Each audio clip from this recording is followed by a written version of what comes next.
অধীনে আমি আপনাদের অনুরোধ করব, আমরা অর্জুন সিংকে দলে নিয়েছিলাম। আপনারা প্রশ্ন করতেই পারেন যে তাহলে আপনারা অর্জুন সিংকে দলে নিলেন কেন? আমরা এটা প্রমাণ করার জন্য দলে নিয়েছিলাম যে অর্জুন সিং এর গায়ে যদি বিজেপির জার্সি আর এমপি পদটা না থাকে, অর্জুন সিং বিজেপির আর তৃণমূলে ছিল, খাঁচা বন্দী হয়েছিল, ব্যারাকপুরে কোনো জায়গায় কোনো অশান্তি করতে পারেনি।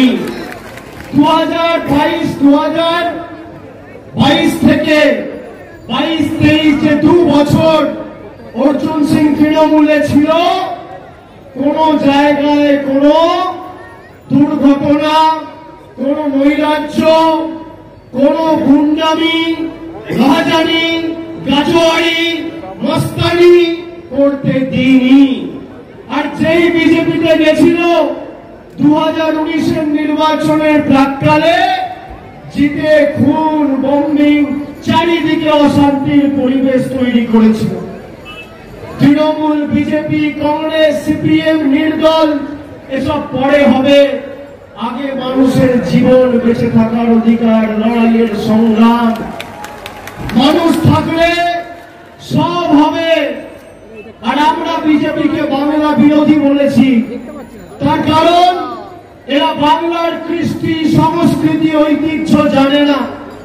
10 দিন আগে দেশের স্বরাষ্ট্রমন্ত্রী অমিত শাহ এসে বাংলায় আমাদের ধমকি দিয়ে গেছিল, বলেছিল সবকো উল্টা করকে লটকা কে সিধা কিয়া যায়গা। আর গত পরশুদিন কি দেখলেন? এই অর্জুন সিং এর ছেলে পবন সিং নরেন্দ্র মোদীর হাতে রবীন্দ্রনাথ ঠাকুরের উল্টো প্রতিকৃতি, উল্টো ছবি, রবীন্দ্রনাথ ঠাকুরকে উল্টো করে ঝুলিয়ে দিয়েছে। এই কারণে বিজেপিকে আমরা বাংলা বিরোধী বলছি। আমরা বিজেপিকে বাংলা বিরোধী কেন বলছি? ভারতবর্ষের যত রাজ্য রয়েছে, একমাত্র বাংলা যাকে পেটে, যাকে ভাতে মারার পরিকল্পনা, ষড়যন্ত্র বিজেপি করেছে। গরিব মানুষের 100 দিনের টাকা এই বিজেপি সরকার বন্ধ করে রেখেছে। গরিব মানুষের বাড়ির ছাদের টাকা, আবাস যোজনায় প্রায় 8,000 কোটি টাকা এই বিজেপি সরকার বন্ধ করে রেখেছে।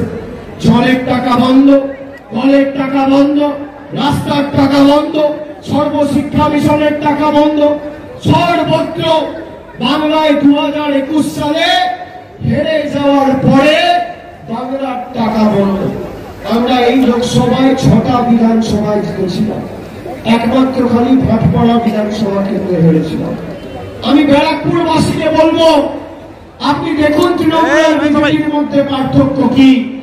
আমরা ভাটপাড়ায় হেরেছি, কিন্তু তাও ভাটপাড়ায় আপনি অনুবীক্ষণ যন্ত্র দিয়ে একটা মহিলা চিহ্নিত করে দেখাতে পারবেন না, যে বলতে পারবে যে এখানে বিজেপি জিতেছে, তাই আমি লক্ষ্মীর ভান্ডার পাচ্ছি না।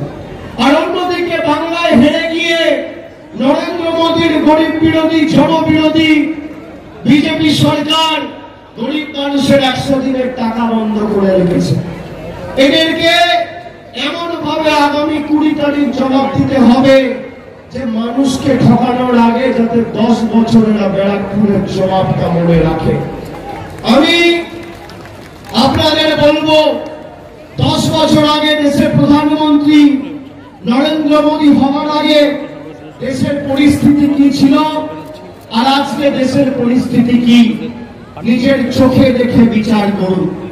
যারা দিন আনেন দিন খান, 1 দশক আগে 2014 সালের আগে যারা বলেছিল আচ্ছে দিন আসবে, একটা রান্নার গ্যাসের সিলিন্ডারের দাম ছিল আজ থেকে 10 বছর আগে 400 টাকা। আজকে মোদীজির শাসনকালে সেই রান্নার গ্যাসের একটা সিলিন্ডারের দাম 1000 টাকা। ডিজেলের দাম ছিল 40 টাকা, আজকে ডিজেলের দাম 93 টাকা। পেট্রোলের দাম ছিল 50 টাকা, আজকে পেট্রোলের দাম 100 টাকা। দিয়েছি তো আবার কি জবাব দেব? খাঁচাবন্দি বাঘকে রাখা যায়? ওদের বিড়ালকে খাঁচাবন্দি রাখা যায়? ব্যারাকপুর শান্ত রেখেছেন? তাহলে পুলিশ কমিশনারের বাড়ির সামনে একজন ব্যাপারী ছেলে, 20 বছরের ছেলেকে খুন করলো কারা? আজকে এখানে কতগুলো মানুষকে তোলাবাজি দিতে হচ্ছে, কতগুলো পুকুর ভরাট হচ্ছে, কতগুলো লোককে বাড়িতে ডাকাতি হচ্ছে, কতগুলো লোক খুন হচ্ছে, উনি দেখতে পাচ্ছেন না? ব্যারাকপুর শান্ত করে রেখেছেন, ব্যারাকপুরে লুটের রাজ কায়েম করেছে। উনি নিশ্চয়ই ওখানে পাহারা দিচ্ছিলেন, তাই বলতে পারছেন। আমাদের সকলের প্রিয় নেতা ব্যারাকপুর লোকসভা কেন্দ্রের ভারতীয় জনতা